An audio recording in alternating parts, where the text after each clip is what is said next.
Episode 669 of the podcast, It Is Swimming America, the Air Tour Sports Podcast presented by Betfred Sportsbook. It is Monday, February 19th, 2023. People, I hope everybody's doing well.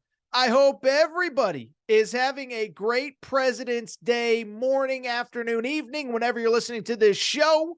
Shout out to my guys, William Taft and John Quincy Adams and all those other former presidents. Hope everybody's having a great President's Day. That's the point. Bottom line, we got ourselves a loaded Monday episode of the Air Tour Sports Podcast. Here's what you need to know about today's Monday show. We're going to open a little bit of football, actually. So, NFL Draft is actually about 6-7 weeks away at this point. One interesting story from the weekend surrounding Bryce Young.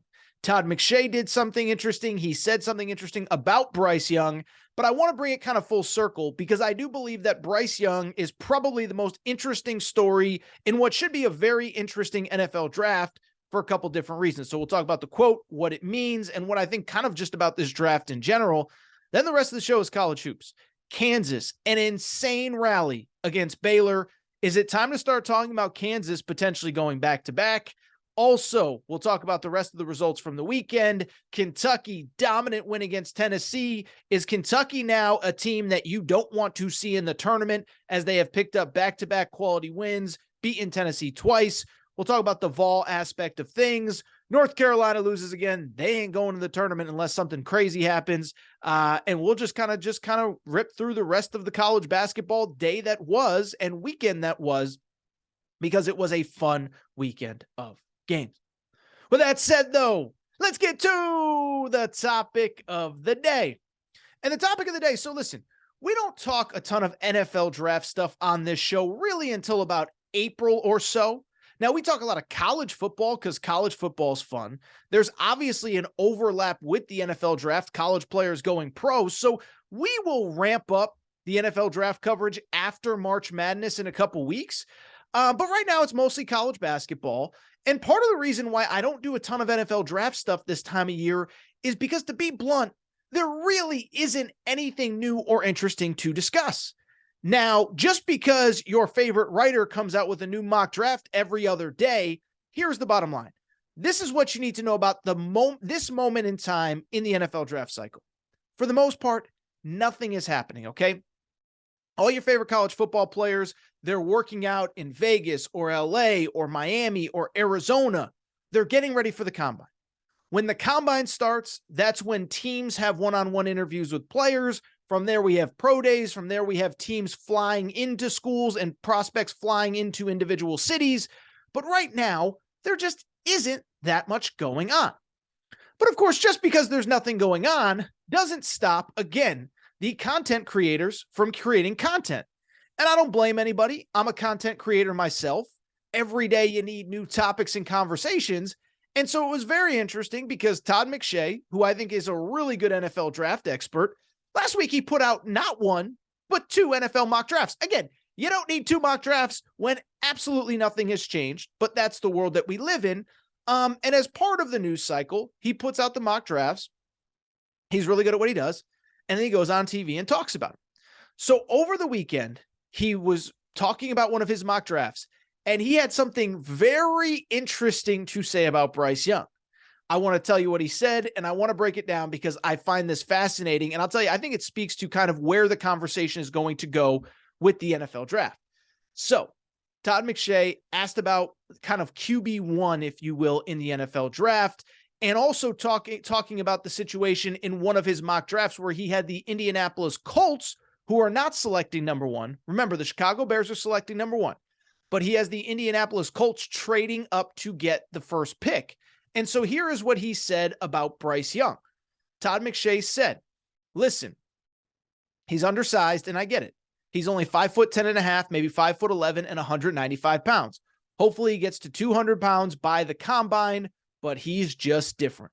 When you study the tape, and I love CJ Stroud, and I think he has a chance to be a really good player, but to me, Bryce Young is a smaller version of Patrick Mahomes. He's so poised in the pocket. He has an understanding of where pressure is coming from. He can carry your football team. So how about that? If you wanted a banger to start your NFL draft coverage, how about we have Todd McShay comparing Bryce Young to one of the all-time great quarterbacks who actually plays nothing like Bryce Young at all. And so I want to start with the comments, and let me start by saying this. Listen, I want to start, I only think it's fair. I don't think Todd McShay said this with the intention of making headlines. Now, listen, there are people in the media that say stuff hoping to create headlines and create interest. Some would accuse me of doing that. I don't believe that is what Todd McShay tried to do in this situation.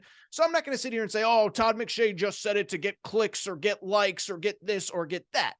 I think Todd McShay was trying to compliment Bryce Young. He was trying to say he was poised in the pocket. But I would also say that in general, and this goes to my NBA draft coverage, my NFL draft coverage, maybe now that I'm a college baseball guy, I'll start paying attention to the MLB draft. I don't love comparing I don't love comparing prospects to literally maybe the greatest player who has ever done it, right? Like that's just something that drives me crazy about this NBA draft stuff, this NFL draft stuff, whatever. You can say Bryce Young is poised without comparing him to Patrick Mahomes. There are a lot of really talented, really poised quarterbacks in the NFL. Trevor Lawrence, who's really talented, went number 1 overall, won 1 playoff game in his career. He's really poised. I think Joe Burrow is pretty poised. I think Kirk Cousins is very poised. So if the argument is that he's poised, you can do it without comparing him to Patrick Mahomes, but I'll take it a step further. I think that's actually a terrible comparison for 2 reasons. One, I don't think of Patrick Mahomes as a poised quarterback. As a matter of fact, I think Patrick Mahomes, his greatest skill is that he is at his best in absolute chaos. Think about last week's Super Bowl. He's playing on one ankle, got a shot at halftime, makes a big play, makes a big run to set up the go-ahead score in chaos. His best plays are when he's running around, when he's throwing on a sidearm angle, when he's breaking tackles, when he's throwing underhand, when he's doing whatever as I knock over my desk as I'm recording because I'm so fired up. When I think of poise, I don't think of Patrick Mahomes.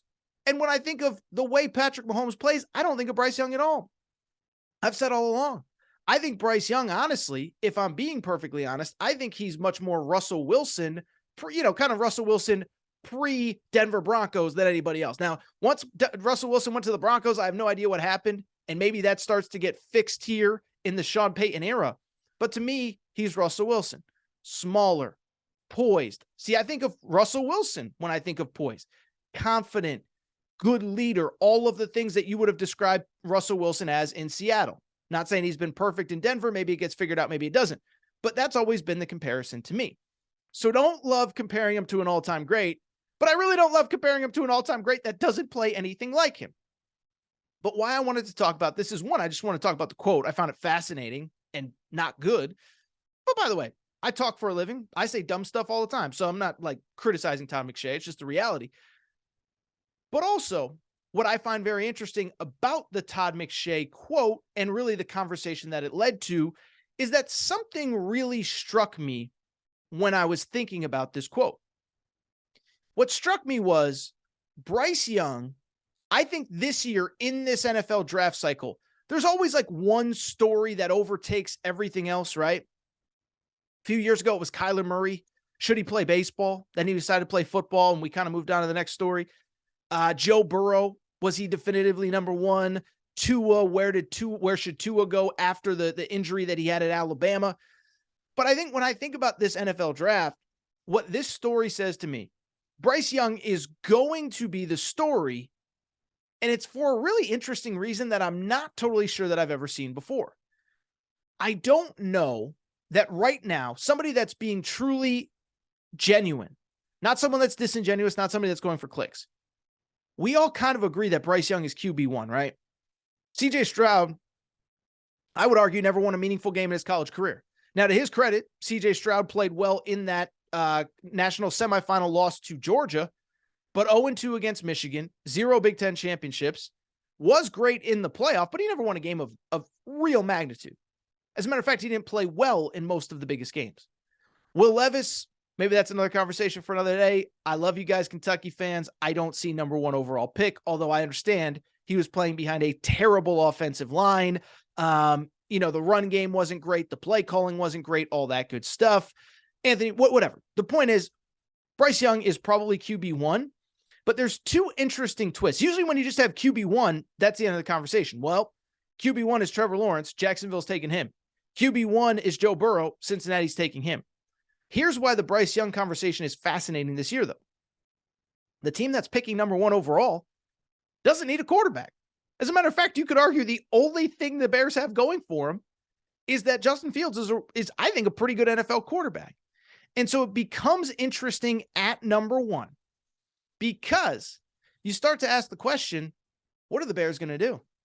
Are they going to keep the pick and try to get help around Justin Fields? Maybe Will Anderson, Bryce Young's teammate at Alabama, the edge rusher. Maybe Jalen Carter from Georgia. Do they trade the pick of number 1 overall, trade back, get extra draft picks to help Justin Fields? Justin Fields and the Bears need a lot of help. I'm not sure quarterback is in like their top 5 priorities. Need to be better on defense. Need to get Justin Fields some weapons. Need to get Justin Fields a real offensive line in front of him. So do they trade back? But then, of course, there is the scenario where they keep the pick, draft Bryce Young, and trade Justin Fields. So it's going to be fascinating to see how this all plays out. Now, if you're just asking me, and that's not really the point of this segment, I'm keeping Justin Fields and trading the pick. I think Justin Fields is built for Chicago. He's big. He's strong. He's proven that he can make plays with his legs, like by literally becoming the all-time single-season rushing leader for a quarterback in NFL history this year. So I keep Justin Fields. I trade back. Somebody's going to want Bryce Young. And I think that other places that need quarterbacks, whether it's Houston, Indianapolis, probably make more sense for Bryce Young. But it'll be interesting to see what the Bears do at 1, how the draft plays out. And what'll be interesting to see is if everyone does agree that Bryce Young is QB1. I think they do, but there's definitely some questions. This isn't Joe Burrow. This certainly isn't Trevor Lawrence. Bryce Young got injured last year, and he's very small. 5'10". Todd McShay said he is tiny. I've seen him in person once. He's tiny. Now, I'd take him number 1 if I wasn't the Bears, but it's going to be a question, as is his injury history. Now, I'll say this. I think the injury history stuff is largely overblown. The injury he got against Arkansas this year had nothing to do with his size. It could have happened anywhere. He was stretching for a first down and extended his arm.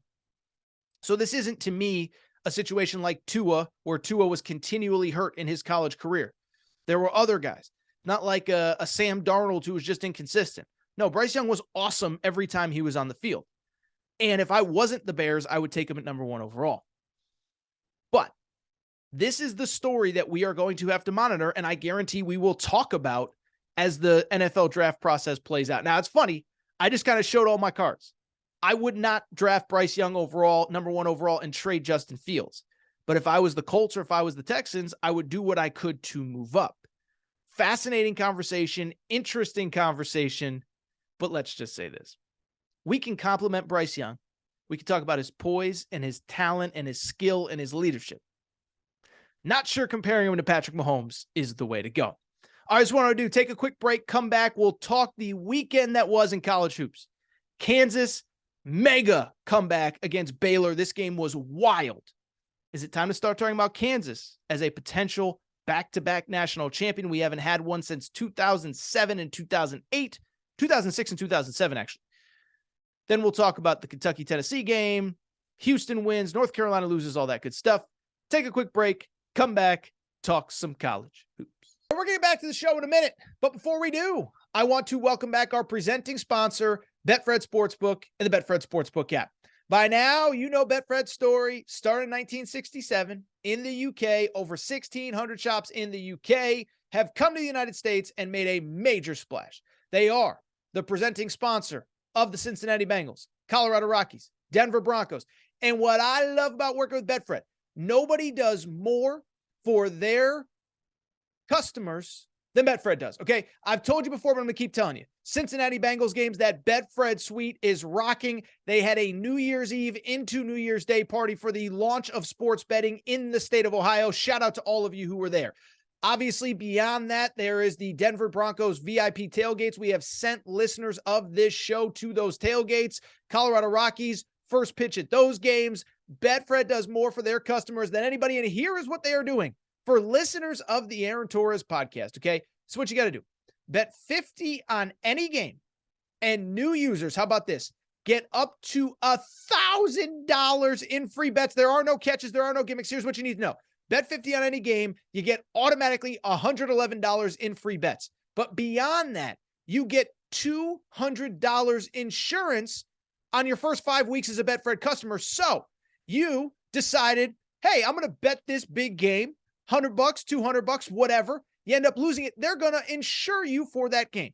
So up to 5 weeks, up to $200 plus $111 for signing up for Betfred today. You're going to want to do it. Download the Betfred Sportsbook app. Tell them Torres sent you. Thank you to our presenting sponsor, the Betfred Sportsbook. All right, everybody. I'm back. Good to be back. Good to be back. I do want to switch gears, and I want to talk a little bit of college hoops because it is officially that time, man. Guys and girls, it is February 20th, 2023 today. We are 8 days away from the NCAA tournament. We are 20 days from selection. We are under 3 weeks from Selection Sunday. 3 weeks from today, we are going to have a bracket. And so it's time to start talking about these games and these matchups and what it all means. And so I want to start with the big game of the weekend, and we're going to get to some of the other ones. I want to start with Kansas Baylor. I should mention, by the way, the NCAA did on Saturday do that mock bracket reveal thing. If you remember, I've talked about this in years past, but essentially the College Football Playoff Committee has done that top 4 bracket for years, and people love it. They do it on a Tuesday. We talk about it for 2-3 days, whatever. The NCAA about 5-6 years ago decided they wanted to do the mock bracket as well. Create some excitement for college basketball. Just one problem. They do it on Saturday morning before all of the games are played. And so, yes, I think it was worth noting that the 4 number 1 seeds, according to the NCAA, if the tournament was played today, the 4 number 1 seeds would be Alabama, Purdue, Houston, and Kansas. The 4 number 2 seeds would be Texas, Arizona, Baylor, and UCLA. But at the end of the day, it makes 0 sense to do this on a Saturday. They should do it on a Sunday.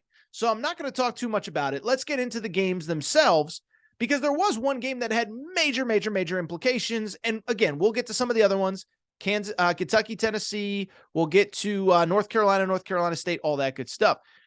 But I want to start with a game that was the best game on the schedule on Saturday afternoon.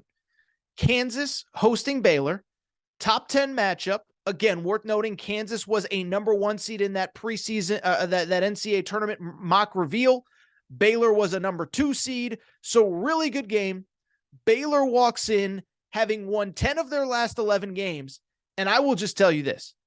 Fascinating start to the game as Baylor walks into Fog Allen Fieldhouse, plants their flag like Baker Mayfield at half court, and completely dominates.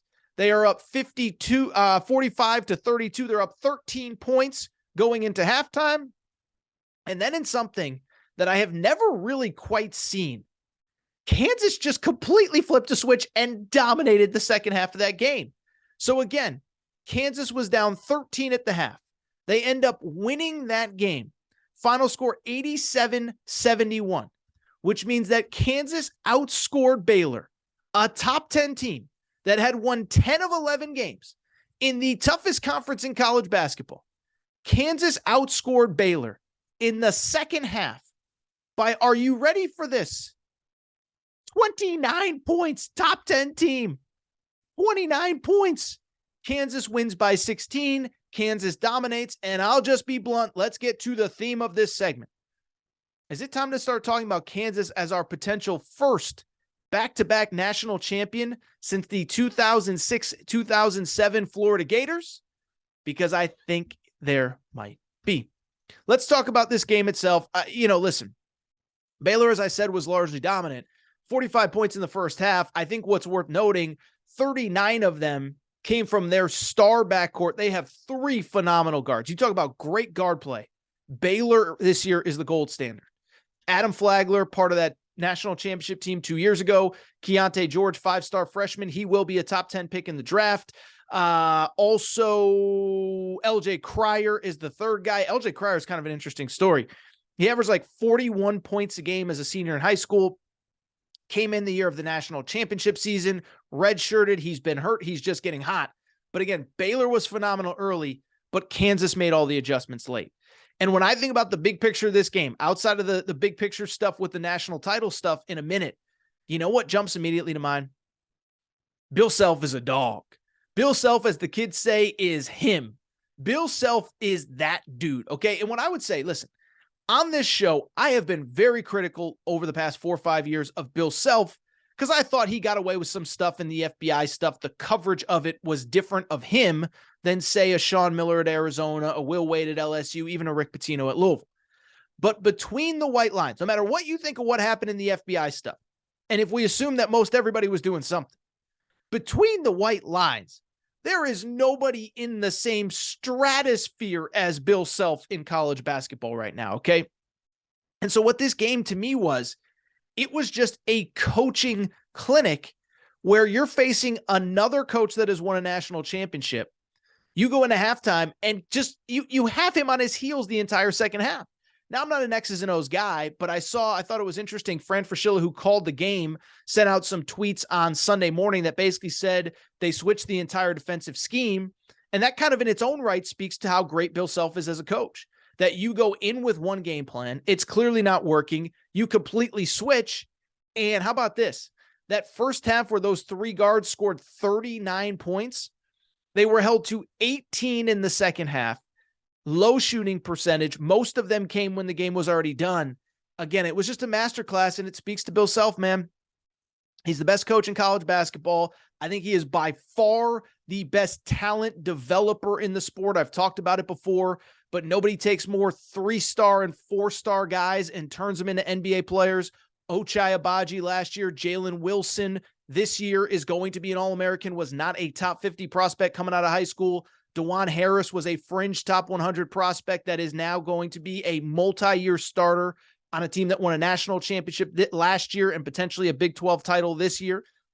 There is nobody like Bill Self in college basketball.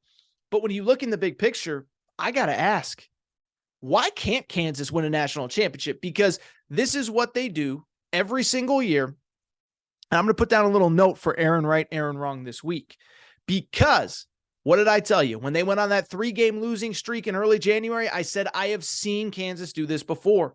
I have seen them start Big 12 play 1-2, 2-4, 3-4, 3-2, 2-3. And they always figure it out because there's nobody like Bill Self. So fast forward to right now, they have figured it out. They are getting so much more contribution across the board. Early in the year, the kid Jalen Wilson, he's an All-American. But if he didn't go for 25, they had no chance. Well, on Saturday, he was good, 21 points, but 6 of 16 shooting 0 for 5. It was far from his best game. But KJ Adams, a big guy who's a little bit of an undersized 5, he is rounding into form. Another player that was really under-recruited coming out of high school.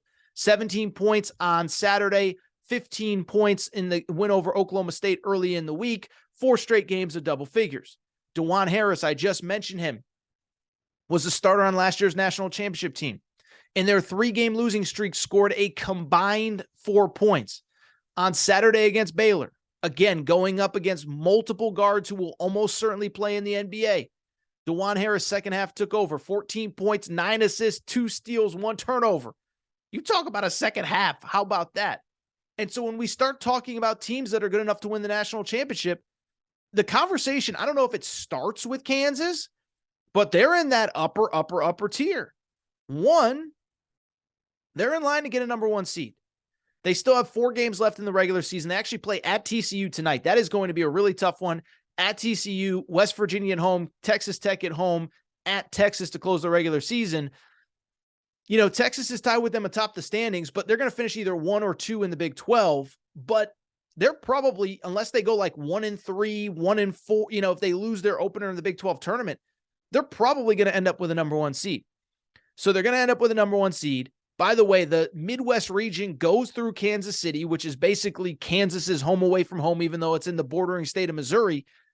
And I just look at this team and I say, tell me, why can't they? If you win the Big 12 this year, you're good enough to win the national championship. If you end up with the number 1 seed, you're good enough to win the national championship. If you're battle tested the way they are, and that's the incredible part. Again, 3-game losing streak in the middle of the year. Since then, overall, they are 6-1 with the only loss against Iowa State, a 3 seed in that mock bracket at Iowa State.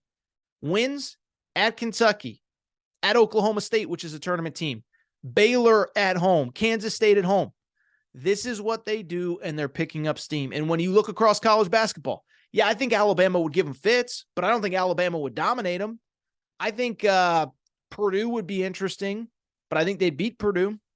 I think Arizona would be interesting. I think they beat Arizona. Same with UCLA. I could go on and on. Oh, by the way, Baylor, they just beat. Baylor's going to be a 2 seed, maybe a 1 seed. They just beat them by 17 points. Texas, they just beat. So you start talking about the teams that they're capable of beating. I'm not saying Kansas definitively repeats as national champion, but what I will say, they're in as good a position as anybody that I can remember in recent years. From the Baylor perspective, listen, I don't know that there's a ton to take away. I know that you lost this game. This feels like one where you just burned the tape. Now, what I will say about Baylor, I think the next 2 weeks for them are going to be really interesting, because if you look at that 10 wins in 11 games, they caught the quote unquote worst teams in the Big 12 during that stretch. And there are no real bad teams. And they caught a lot of teams with injuries. So you look at their wins during that stretch. 2 wins over Texas Tech. Texas Tech is currently tied for 9th in the Big 12 standings out of 10 teams. They beat Kansas at home before Kansas really figured it out. 2 wins over Oklahoma, which is in last place in the Big 12. 1 win over West Virginia, which is tied for 9th place in the Big 12. You beat TCU without Mike Miles. So from the Baylor perspective, it'll be interesting. They're really good. Those guards are really good. But they also got a nice stretch where they either played the worst teams in the league again, last place Oklahoma twice, tied for 9th Texas Tech twice, tied for 9th West Virginia once. And then on top of that, they got a couple teams like TCU at home. Their last 4 are going to tell us a lot. Tuesday night, they play at Kansas State. That is going to be a fascinating one. Then they host Texas, then at Oklahoma State, then Iowa State to close the season. They go 4-0 in that stretch. They might be your national championship favorites. I think they're probably going like 2-2. And then from there, they're really good. But then do they fall to the 3 line? Do they fall to the 2 line? What does it mean? I would just say this. I really like Baylor. I think they might be best built as well as anybody to win the national championship. I went through my top 5 last week. We're going to learn a lot about them, though, over the next couple of days. Switch gears and talk about some of the other results from across college hoops this weekend. And let's start with what I would argue is maybe the most interesting result of the weekend. I don't know if it's the biggest result, but it's certainly the most interesting. And it came from beautiful Rupp Arena, where 10th ranked Tennessee walked into Rupp Arena, a 4-point favorite in the Betfred Sportsbook. This, of course, fresh off of a win against the number 1 ranked team in the country, the Alabama Crimson Tide. Tennessee coming in with momentum. Tennessee coming in as a 4-point favorite of the Betfred Sportsbook. And they walked out with an absolute butt kicking. Final score in this one, Kentucky 66, Tennessee 54. And let me just say this. You talk about a heck of a week for Kentucky basketball. You know you had a good week when this happens. When you play 2 games, but you pick up 3 quad 1 wins. So quad 1, of course, is the most important, most high-profile wins in college basketball, according to the net ranking. That is the ranking that the NCAA uses to put teams into the field and seed them when they get there. Well, Kentucky played 2 games and picked up 3 quad 3 wins because their win at Mississippi State on Wednesday was a quad 1 win. I think I said quad 3 wins. Quad 1 win. 3 quad 1 wins, okay? At Mississippi State, they beat Tennessee at home. And also their win earlier in the year against Texas A&M, as Texas A&M continues to play really well in SEC play, that Texas A&M win now moved into the quad 1 territory. So 3 quad 1 wins with the victories this week. Kentucky is now officially off the bubble, very comfortably into the NCAA tournament. And let me just say this. Kentucky, it looks like, is going to get in, just like I told you they were going to all season long, by the way. And if they get in, tell me why this isn't a team that other teams shouldn't be very afraid to see in their bracket. Now, let's get, first of all, before we get into the big picture with Kentucky, small picture, I think you could argue this was their best effort. Listen, I know that they won in Knoxville a few weeks ago. That was a weird game, low scoring, a million fouls. Tennessee missed a bunch of layups, all that good stuff. This was a butt kicking from start to finish. Kentucky was up 39-19 at halftime. It got a little bit interesting kind of midway through the second half, but then Kentucky ran away with it. They ran away with it because I believe this was their best effort of the season. One, the defense was there.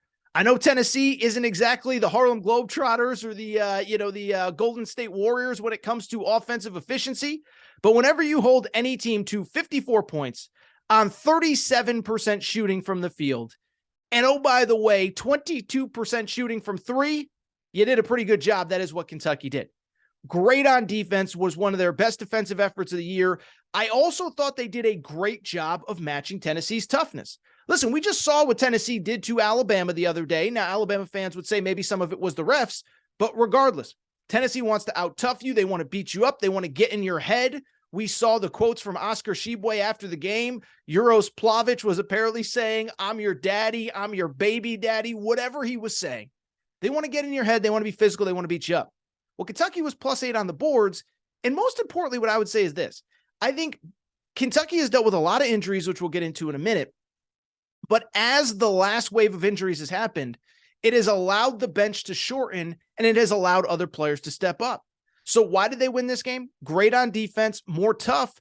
They're also getting great production from places that they didn't before. I think the player that's really emerged over the last 3-4 games is Chris Livingston, the freshman from Akron, Ohio.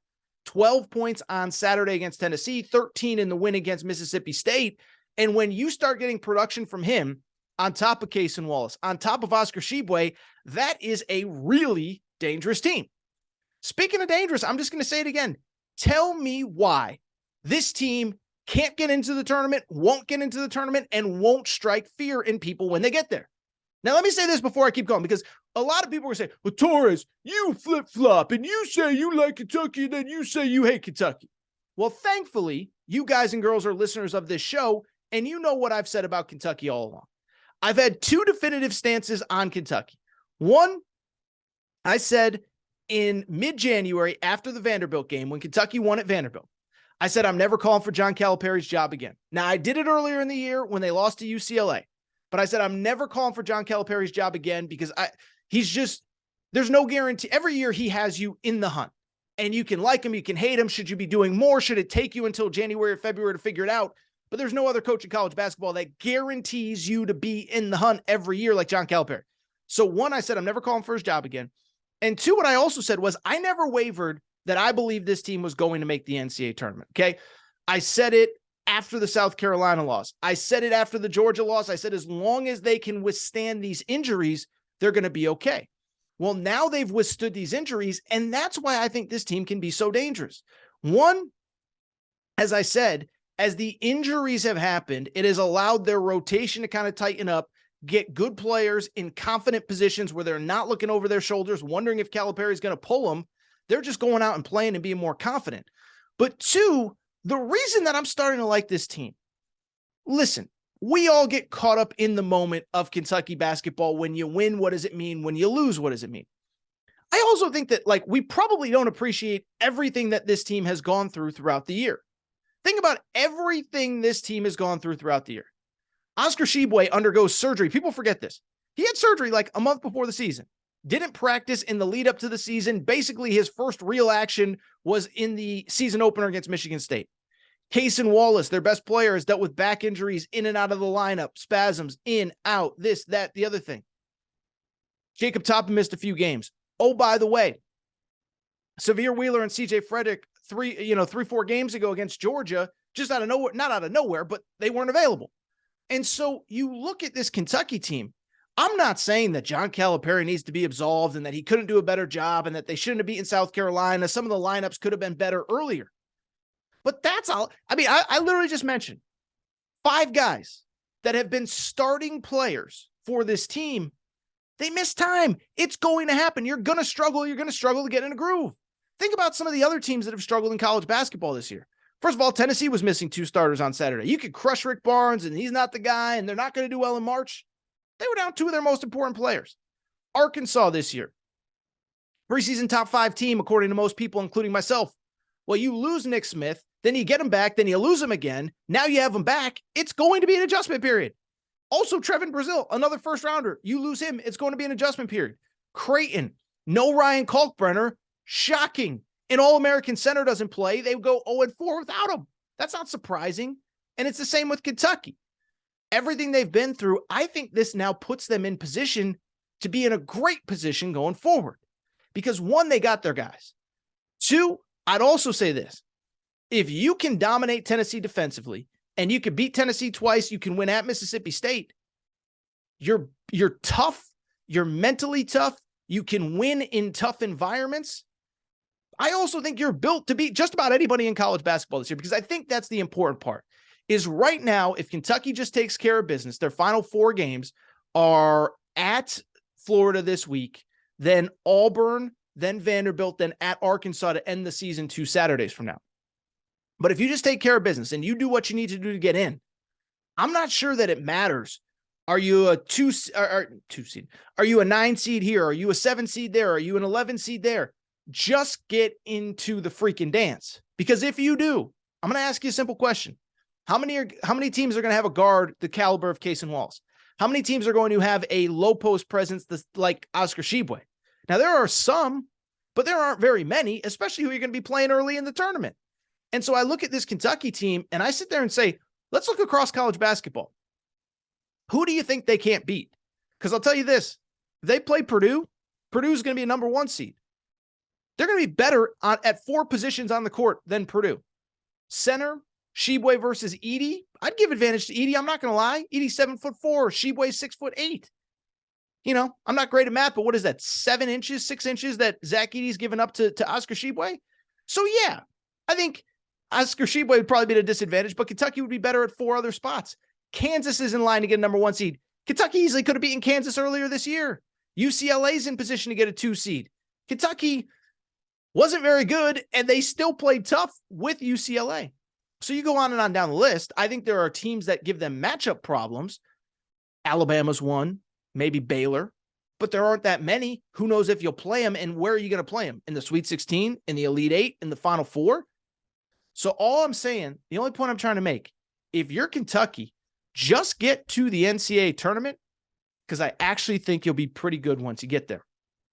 Really quickly, let's look at some of the other results from across college basketball beyond the Kentucky game. And actually, before we even get to some of the other results, let me just do a quick thing on Tennessee, because I think we kind of know who Tennessee is at this point. Now, it's worth noting with Tennessee, they were without 2 key players as well. No Josiah Jordan-James, no Julian Phillips. Those are 2 really important players to what Tennessee does. At the same time, I also think it's kind of time to just acknowledge they are who they are, because I think there's a lot of people that don't follow this stuff day to day, month to month, year to year, that are saying, how does Tennessee win against number 1 Alabama at home and then lose to Kentucky on the road? And Tennessee's lost 3 of 4, the only win over the number 1 team in the country. But I would just say, Tennessee, listen, 1, they weren't full strength, but 2, we kind of know who they are at this point, right? They're tough, they're physical, top 5 in field goal percentage defense and scoring defense. But if they can't play a certain way, they're going to struggle. If you can get buckets on them like Kentucky did early, if you can get buckets on them like Missouri did a week ago, you can beat them. Also, let's just be honest on Tennessee. If the game is not reffed a certain way, we all watched that Alabama game. Now, I'm not going to complain about the Alabama game because I'm the guy that complains about the refs. And so I'd rather see the refs let the players play, especially if it's being called fairly on both sides. But that was basically a football game in a basketball arena on Wednesday night, Alabama and Tennessee. And so with Tennessee, I don't need to go on. But at this point, we kind of know who they are. They can only win one certain way. And they can really only win when the game is reffed one certain way. So look, with the right matchups, do I think they can make a Sweet 16? I do. Do I think they're a Final 4 national championship team? I don't. I'll be curious to see how they bounce back going forward. I'll tell you what, it doesn't get any easier for Tennessee either. They go to Rupp Arena on Saturday. Oh, by the way, you got to go to Texas A&M on Tuesday night. Good luck with that one. You also have Arkansas and at Auburn later on in the year. Really quickly, some other results from across college hoops, and I think I've said that 7 times during this segment, but the first one, let's talk about North Carolina. So North Carolina goes to NC State on Sunday. Let me say this, first of all, shout out to NC State. So Kevin Keatts, their head coach, has been on this show before. I like Keatts. I don't know him well, but he has had a tough go of it at NC State. Year 1, he makes the tournament. Year 2, he's the first team left out. Year 3, they're trending to make the tournament. and then COVID cancels the season. Year 4 is just chaos in that COVID season. And last year, he had 5 different players with season-ending injuries. And so I bring it up because they're playing really well. NC State gets the win against North Carolina. I think they've all but punched their NCAA tournament ticket at this point. And I'll take it a step further.